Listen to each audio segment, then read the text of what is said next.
We're live. Okay. Hey guys, this is Jason and Eddie with WeLiftToSurvive.com. What's up? And we're still here in the Pacific Northwest. We're not done interviewing veterans up here.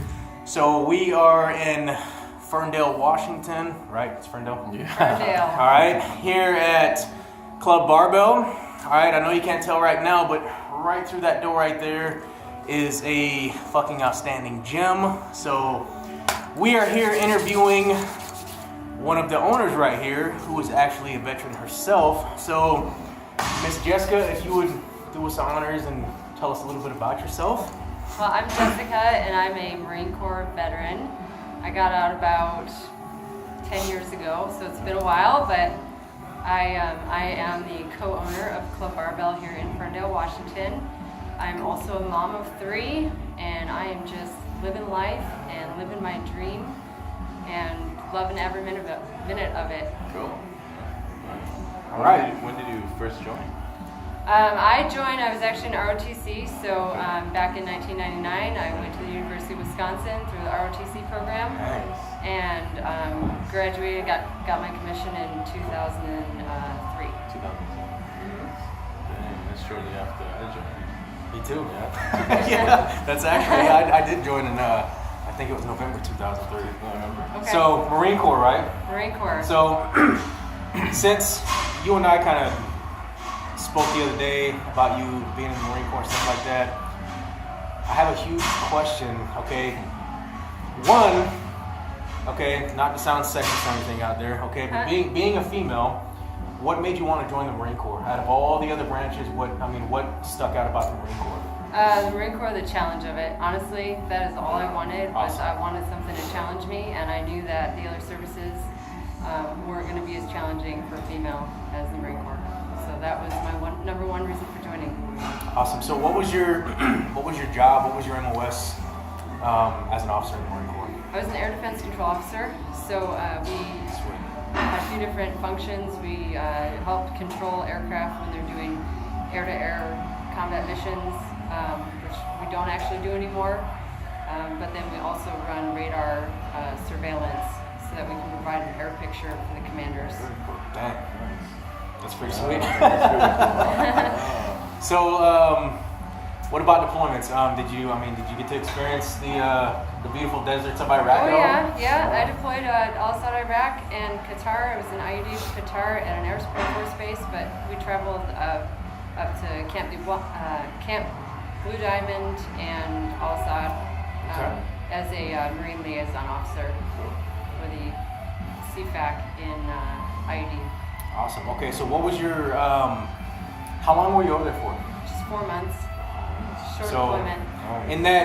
In that 4 months, what was your, because let me back up a little bit. So, were you married at the time that you joined, No.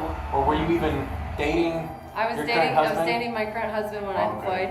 Wow. Okay, Yeah. okay. So what was that like? Leaving him to go do all, the whole Marine Corps thing, the deployment. What was that like for you guys? You know, it was really hard because we didn't get to communicate like they do now through Yeah. Skype, and there just wasn't really that technology. So although I could call him pretty often, he was on the time changes Yeah. and everything like that. It was pretty hit and miss. But we were so early in our relationship that it was kind of unknown where we were going to go, or it was kind of a big surprise when I came home and he was waiting on the tarmac. So Wow. Awesome. I didn't expect that. Yeah. He took it upon himself to figure out when we were coming back, and Wow. so That's yeah. good to come home to, right? It was, Good feeling it to was. come home to. Yeah, definitely. So as far as your time over there, just personally, what was your experience like over there? What did you think of the whole? Even though some people watching this, they may think, 4 months, Right. we all know that a lot can happen over there in just a 24-hour time span. Right. So, Right. you were over there pretty early on during the initial push and Right. everything. What was that? Just that 4 months. What was that like for you? So when we landed in Al-Assad, it was right when the Marines were taking Fallujah. So Okay. there wasn't any traveling going on. Everything was stuck where it was. And I remember my first day in Al-Assad, we actually got a rocket attack. So it was a huge culture shock for me to get there and, just be thrown into this. Al-Assad is, it's a big air base. It's a relatively safe, behind the wire, just nothing really going on. But it was a big culture shock for me. Landing there, and then we were there for a few weeks before we went to Al-Assad, or to Ayadid, and then I was at an Air Force base in Ayadid, which is, you get to go out in town if you want to, or if you want to do that.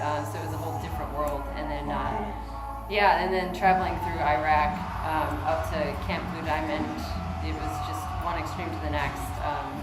Riding in a 46 in the desert, the machine gun, and so I got to see a lot of different things. Didn't see any real combat. So my hat's off to to all the Marines out there fighting in combat. I didn't personally experience any of that, so I don't have a lot to say about that. But it was a big shock for me. Yeah, definitely. So I'm sure there's a lot of other people out there that have been to Iraq or Afghanistan, and maybe they worked.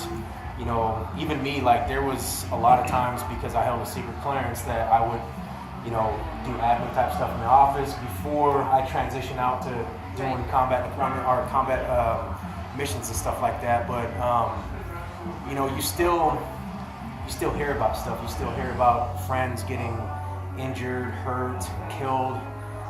So did you experience any of that? Did you experience, any loss, or Yeah, so it's funny you mention that, because it was kind of a thing. Every single morning we would log into SIPR and check the casualty reports, and we had a lot of that, identifying names of people that we went to schools with, or that we knew, that were dying out there, and it was heartbreaking to experience that, and to experience that the first. next morning and you're like, whose names you're gonna see? Right, yeah, absolutely. And even if it wasn't names that you didn't see, you would see, Right. Private so and so, and you know that it's a 17 or 18-year-old kid that that passed, and so that was really hard, and it was a big reality.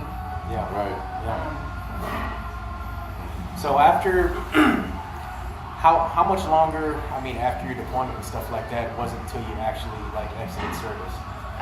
So I got back from deployment I deployed in 2004. I got back early 2005, and I stayed in about 2.5 more years. So I was actually on the deployment schedule for the time period that my husband and I were getting married. Oh man, wow. And a really good friend of mine at the time volunteered and took my deployment. Oh wow. So that was a huge deal for me. Wow. I really the camaraderie of the Marine Corps is amazing for that kind of stuff. And then my last year in the Marine Corps, I was actually the legal officer for our squadron, and it was so that was a non-deployable job. Cool. And then I got transitioned out. Yeah, so I got pregnant when I was the legal officer, and literally transitioned out right after I had the baby. So it was perfect timing. Awesome. I couldn't have planned that any better. So what's life been like, after getting out of, the Marine Corps, after your experience overseas? Right. Obviously, we're kind of sitting in the building, that you guys currently run here. But aside from that, do you have, any side effects of any type of PTSD or anything like that? So I don't think I would really call it PTSD, but I had a hard time getting out of the Marine Corps because I was part of something big, and I had a mission and I had a purpose in life. And getting out of the Marine Corps, I had a newborn baby, but I was basically a stay-at-home mom for 7 years, 7 long years. I stayed at home, and I developed all kinds of anxiety. I didn't know what to do with myself. It was insane. So going from a go absolutely to stay at home mom. I don't know how to be a civilian. I don't know how to interact with people that aren't Marines, and so that was really hard for me to transition. I didn't have a lot of support other than my husband, so that was challenging. And you know, just recently we opened this gym 2 years ago, and that's when I found my purpose again. Nice. So, That's something else, right? It's awesome. That's It- kind of how, like, that's when I was telling Jason, that's kind of how I felt. Like, Yeah. where's my purpose here, you know? And then Right. we started this, and it's just like, I've always, my family's heavy into drinking. Marine Corps has been founding into drinking, and oh, right.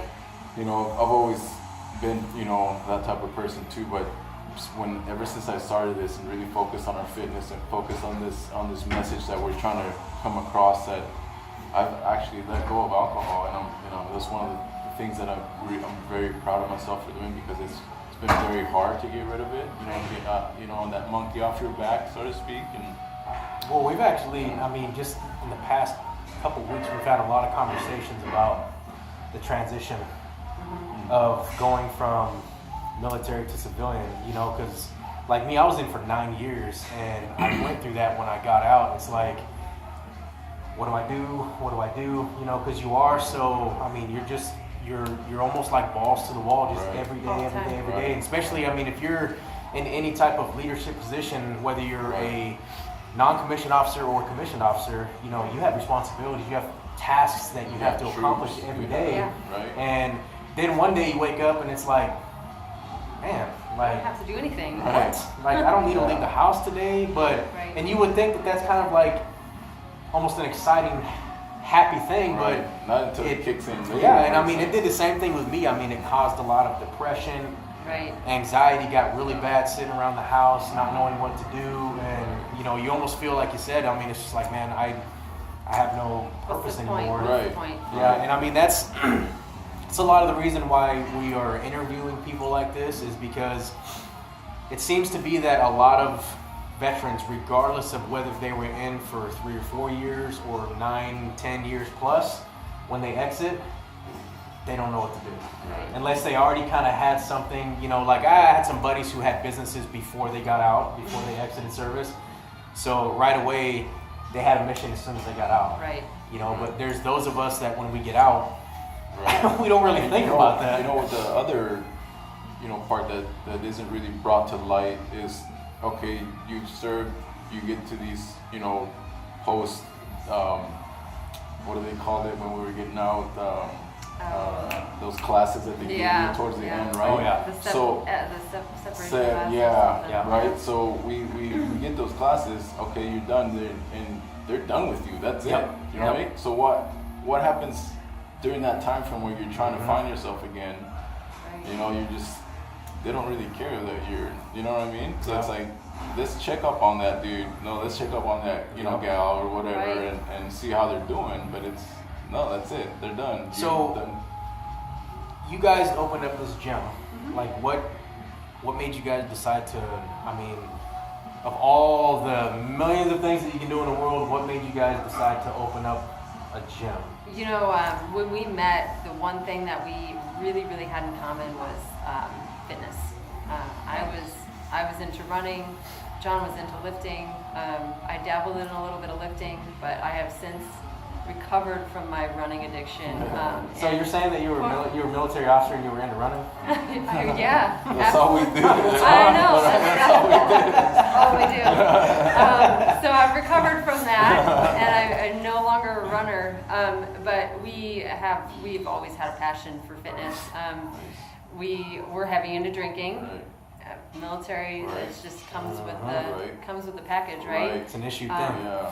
It is. So we were kind of living a little bit of a double life for a little while, because we were, drinking on the weekends and being fit people during the week, and it was a big conflict. So now, opening a gym, it's just been a dream forever. It's been Awesome. an absolute dream to be able to provide a place, like this, where people can actually lift weights. It doesn't have to be a trendy fitness thing, Right. Yeah, clicky yeah. Right. environment type thing. Planet Fitness. Gun galore. Right. Right. So, that place. The no judgment zone. Yeah. Judges everybody. Right. But we truly have a no judgment zone here. People can be whoever the heck they want to be here, and do what they want, and nobody's looking at you. Everybody's, doing their Yeah. own thing, Right. which is awesome. So Right. we just look. I feel like it's giving back, honestly. Right. Oh, I yeah, feel like it's definitely. giving back to the fitness Oh, community yeah. to provide a place like this. Yeah. And it really does. It gives me purpose every single Awesome. day. I mean, not only that, but I mean, you get guys like us, that I mean, fitness was my escape out of depression, out of Oh, anxiety. absolutely. So Yeah. even like. It's a constant. I mean, You get to do it yeah, every day. It's right, a constant yep, in your right. life, and that's what you need. Right. And but I mean, a lot of it too is like, like last year when I first came in here, like not every gym fits that mold for somebody Right. like me or like Eddie or like yourself. It's got to be a certain environment. It's got to be a certain, aura when you walk in. Right. Right. And if it's not there, I mean, it's Not. shitty. Right. Yep. Yeah. I know exactly what you mean because that's why we created this space. Is because we never fit in anywhere. Yeah. Anywhere. I mean, I want to go back to my Marine Corps gym. Right. Yeah. Yep. You know what I'm talking about. Yeah. Oh yeah. Yeah. That Yeah. setting that, you're all like in that. You're just a tight knit group.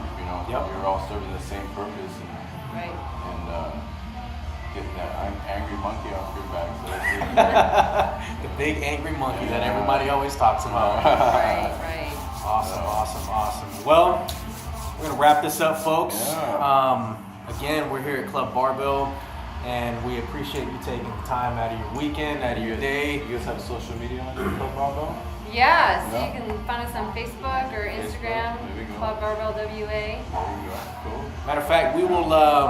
One of the things that we're gonna start on the website is we already have our movement on there, but we're gonna start a page with the people that we interview, and we're gonna do direct links to either their social media or if they have a business website. So, Right. as we interview people, we'll be updating that page. So if anybody ever comes in to this area or whatever, they're traveling or they're on leave or they're looking for a gym, or any other type of business, they can go onto that, the Right. Veterans Business page and check people out. Yeah. And So- then they'll see, you guys is spot on. So that'll be Awesome. nice. Yeah, that'll be definitely. Yep. So we're gonna get out of here. You get some arms. Yep, we're Right. about to go train some arms right here and try to get my tricep to pop out of the skin. But check us out, guys, at www.weliftttosurvive.com. Follow us on Instagram at WeLiftToSurvive. Check out the Facebook page, We Lift to Survive, and clothing is coming out very, very soon. Yep, we are actually wearing some of it right now.